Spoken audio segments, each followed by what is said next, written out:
क्या आपने कभी सोचा है कि क्या लोगों से वही कराते हैं जो वो करते हैं? क्यों कुछ लोग सफल होते हैं जबकि दूसरे असफल हो जाते हैं? यदि आप गहराई में जाएं तो आप प्रोत्साहन के रूप में उत्तर को पहचान सकते हैं, जो कुछ है जो हमें बहुत कम उम्र से सीखने के लिए और विभिन्न प्रकार के व्यवहारों का प्रदर्शन करने के लिए प्रेरित करता है और हमें उन कार्यों को करने के लिए उत्तेजित करता है जो हम करना चाहते हैं।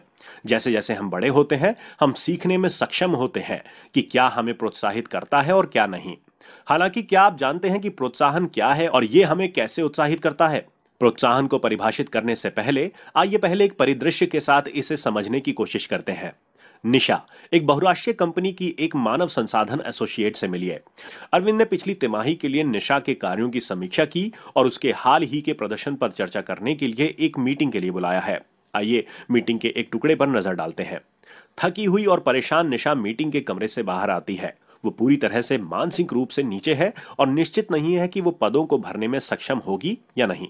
अब क्या होता यदि अरविंद निशा से एक पूरी तरह से अलग तरीके से पेश आते? आइए पहले इस पर एक नजर डालते हैं। एक खुश और आत्मविश्वास से पूर्ण निशा कमरे से बाहर आती है। वो ऊर्जा से भरी हुई लग रही है और अपने काम में अच्छा करने के लिए प्रतिबद्ध है। तो आपको क्या लगता है जो दूसरे परिदृश्य में निशा के व्यवहार में परिवर्तन के लिए जिम्मेदार है? ये प्रोत्साहन है जो निशा को अरविंद के साथ सकारात्मक बातचीत से मिला है। प्रोत्साहन को सामान्यतः आत्मशक्ति के रूप में परिभाषित किया जाता है, जो हमें कार्यों को करने के लिए प्रेरित करती है जिससे कि हम अपने लक्ष्य प्राप्त करते हैं।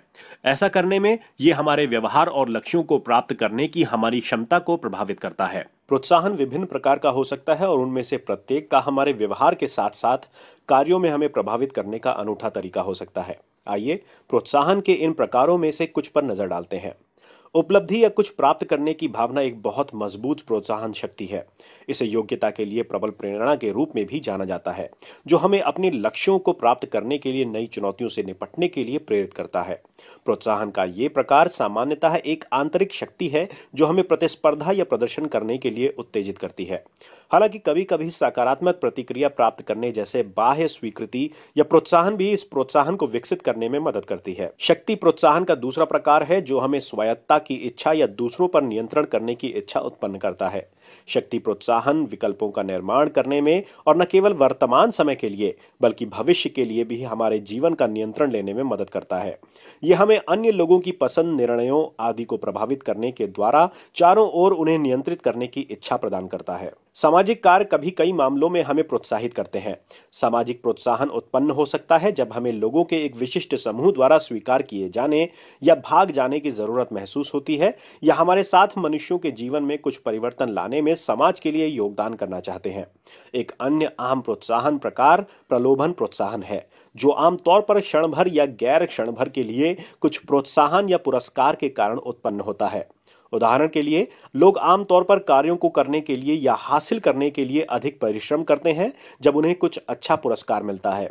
ये छोटे बच्चों और बच्चों के मामले में अधिक उचित रूप से देखा जा सकता है, क्योंकि वो एक कार्य के लिए प्रोत्साहित हो जाते हैं जब उन्हें पता चलता है कि उन्हें उनकी उपलब्धि पर पुरस्कृत किया जाएगा। भय का प्रोत्साहन तब काम आता है जब प्रलोभन प्रोत्साहन कार्य नहीं करता है।